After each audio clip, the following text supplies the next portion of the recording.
You call it coping, but it's literally you negotiating with your weaknesses. And here's exactly what I mean by that. So there are two school of thoughts in this, that some people think that coping is just bad altogether, and some people think that coping is fine altogether. But I think it's okay to cope in some places and not okay to cope at all in other places. For example, if it's something that is not under your control, for example, if you're like somebody close to you died, or you suffered a huge financial loss that was not in your control, that's fine, you can cope with that.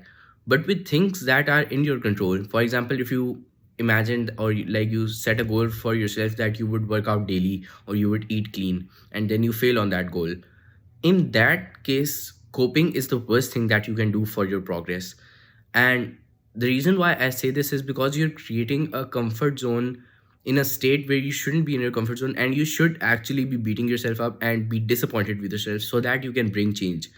So what I like to think is that, for example, for any habit at all, if you're if you skip one day, it's an accident. But if you skip 2 days, then that's the start of a new habit. So you should just keep the 2 day mark as your rock bottom, like as worse as you can get. That's skipping something 2 days in a row.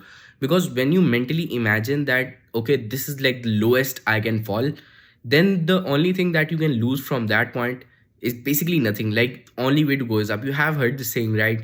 That once you have lost everything, the only way to go is up, and you can't lose anything else.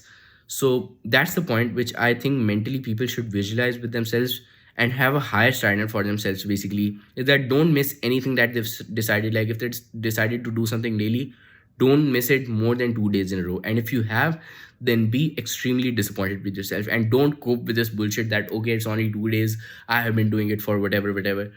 That's the thing that I think it's essential for self improvement, is that having higher standard for yourself, and not coping in situations at all in which you had something that you could do.